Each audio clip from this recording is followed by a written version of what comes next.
Hello friends, welcome to the platform of noble academy. તો friends, આજના લેક્ચરની અંદર આપણે ધોરણ 12 નું વિષય અકાઉન્ટની અંદર આજના લેક્ચરમાં આપણે શરૂ કરવા જઈ રહ્યા છે ચેપ્ટર નંબર 1 જેનું નામ છે ભાગીદારી વિષય પ્રવેશ. હવે આ ચેપ્ટરની અંદર વિદ્યાર્થી મિત્રો આપણે ઇન્ટ્રોડક્શન પાર્ટ લાસ્ટમાં સમજીશું. એના પહેલા આપણે જે 3 માર્ક્સના આઈએમપી દાખલાઓ પૂછાતા હોય છે, એટલે કે પ્રશ્ન નંબર 3 સ્વાધ્યાયની અંદર, એની અંદર તો કુલ 11 દાખલાઓ છે. તો 11 માંથી કોઈ પણ એક દાખલો બોર્ડ એક્ઝામમાં પૂછાય છે. તો સૌપ્રથમ આ ચેપ્ટરની અંદર આપણે દાખલાઓ કવર કરીશું. તો વિદ્યાર્થી મિત્રો, પ્રશ્ન નંબર 3 ની અંદર દાખલા નંબર 1. હવે દાખલા નંબર 1 માં આપણે કઈ કિંમત શોધવાની છે એ સૌપ્રથમ આપણે સમજી લઈએ. તો વિદ્યાર્થી મિત્રો, દાખલા નંબર 1 ની અંદર, પ્રશ્ન 3 ના દાખલા નંબર 1 ની અંદર આપણે ઉપાડ પર વ્યાજની ગણતરી કરવી પડશે. શાની ગણતરી કરવી પડશે? ઉપાડ પર વ્યાજ.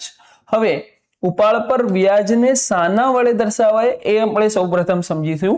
તો ઉપાડ પર વ્યાજને I વડે દર્શાવાય. કોના વડે દર્શાવાય? I વડે. હવે I ની કિંમત એટલે ઉપાડ પર વ્યાજ શોધવા માટેનું સૂત્ર શું છે? તો સૂત્ર બનશે I બરાબર P ગુણ્યા R ગુણ્યા N ભાગ્યા 100. હવે P નો મતલબ શું થશે? તો P નો મતલબ માસિક ઉપાડ એટલે દર મહિનાનો ઉપાડ. R નો મતલબ થશે વ્યાજનો દર. અને N માટેની 2 શરતો છે વિદ્યાર્થી મિત્રો. કેટલી શરતો છે? 2 શરતો. જ્યારે રકમમાં શબ્દ આપેલું હોય દર મહિનાની શરૂઆતમાં, એટલે કે ભાગીદાર જે છે એ દર મહિનાની શરૂઆતમાં ઉપાડ કરે, ત્યારે N બરાબર આપણે કિંમત ધારવી પડશે 78/12. 78/12. અને જ્યારે પ્રશ્નની અંદર શબ્દ આપેલું હોય દર મહિનાની અંતે, કયું શબ્દ આપેલું હોય? દર મહિનાની અંતે, ત્યારે N બરાબર આપણે કિંમત ધારવી પડશે 66/12.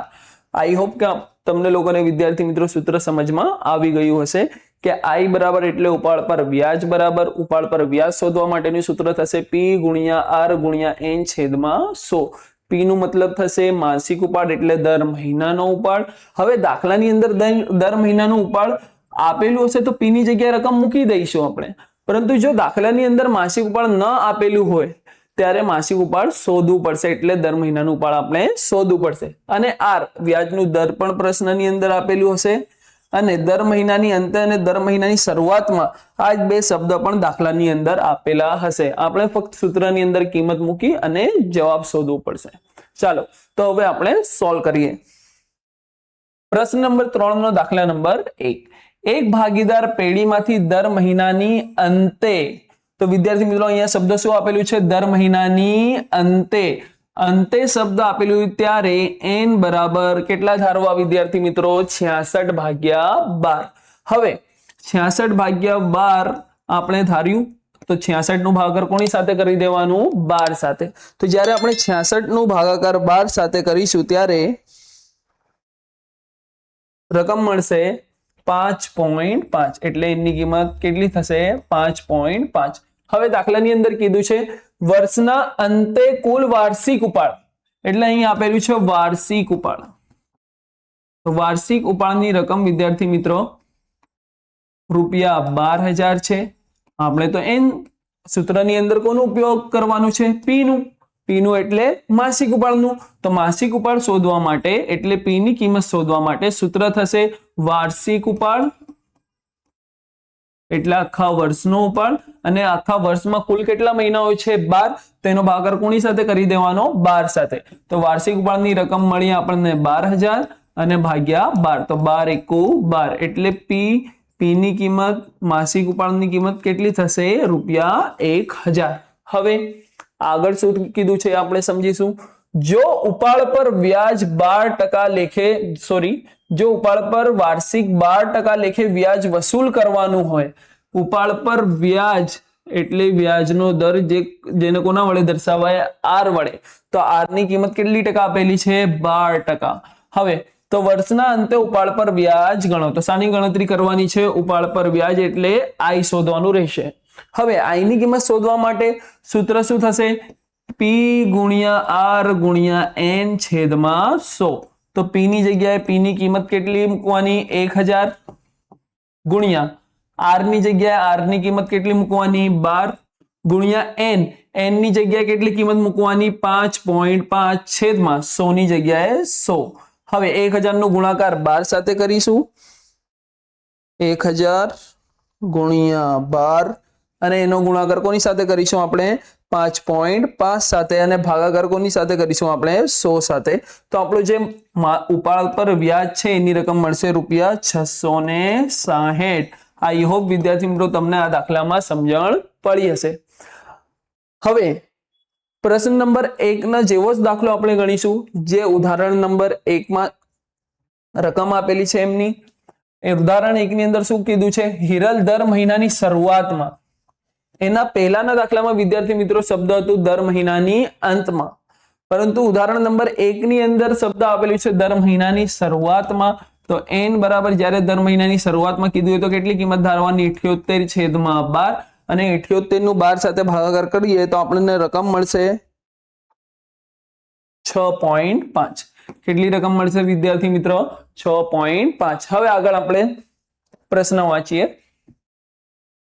₹500 નો ઉપાડ કરે છે એટલે દર મહિનાનો ઉપાડ. હિરલ દર મહિનાની શરૂઆતમાં ₹500 નો ઉપાડ કરે છે એટલે માસિક ઉપાડની કિંમત અહીંયા રકમ આપેલી છે. તો માસિક ઉપાડને કોના વડે દર્શાવાય? પી વડે. તો પી ની કિંમત કેટલી છે? 500. હવે આગળ વધીએ આપણે.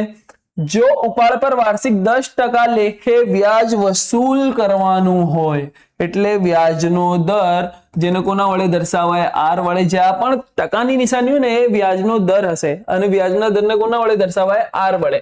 તો આર ની કિંમત કેટલી આપેલી છે? 10. હવે આગળ વધીએ તો કુલ વાર્ષિક ઉપાડ અને ઉપાડ પર વ્યાજ શોધો. તો સૌપ્રથમ શું શોધવાનું છે? કુલ વાર્ષિક ઉપાડ. અને એના પછી વિદ્યાર્થી મિત્રો આપણે કિંમત જે શોધવાની છે એ છે ઉપાડ પર વ્યાજની.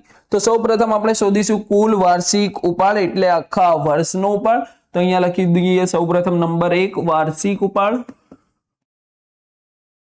તો વાર્ષિક ઉપાડ બરાબર 1 મહિનાના ઉપાડને કોના વડે દર્શાવાય? પી વડે. વાર્ષિક ઉપાડમાં કુલ મહિના કેટલા હોય? 12. તો પી નો ગુણાકાર કોની સાથે કરી દઈએ? 12 સાથે. તો પી ની જગ્યાએ કેટલા મૂકવાના? 500 ગુણ્યા 12 ની સાથે 12. હવે 12 × 5 = 60. 2 0 એડ કરી દઈએ તો વાર્ષિક ઉપાડની રકમ કેટલી મળી આપણને? 6000. બીજી કોની રકમ શોધવાની છે વિદ્યાર્થી મિત્રો? ઉપાડ પર વ્યાજ. ઉપાડ પર વ્યાજને કોના વડે દર્શાવાય? આઈ વડે. આઈ નું સૂત્ર થશે પી ગુણ્યા આર ગુણ્યા એન છેદમાં 100. હવે પી ની જગ્યાએ માસિક ઉપાડની કિંમત કેટલી છે? 500. નિશાની ગુણાકાર. આર ની જગ્યાએ કેટલી કિંમત મૂકવાની? 10. પછી નિશાની સૂત્રની અંદર ગુણાકાર છે તો અહીં પણ ગુણાકાર. એન ની જગ્યાએ કેટલી કિંમત મૂકવાની? 6.5 ભાગ્યા 100. હવે અંશનો ગુણાકાર અંશના સાથે કરી દઈએ એટલે 500 નો ગુણાકાર 10 સાથે, 10 નો ગુણાકાર 6.5 ની સાથે અને ભાગાકાર કોની સાથે કરવાનું રહેશે? 100 સાથે. તો ચાલો આપણે ગુણાકાર કરીએ. 500 ગુણ્યા 10 ગુણ્યા 6.5 ભાગ્યા 100. તો આપણને કુલ માસિક ઉપાડની રકમ મળશે ₹325. આઈ હોપ તમને ફર્સ્ટ મેથડ એટલે જે પહેલી રીત છે એ સારી રીતે સમજમાં આવી હશે.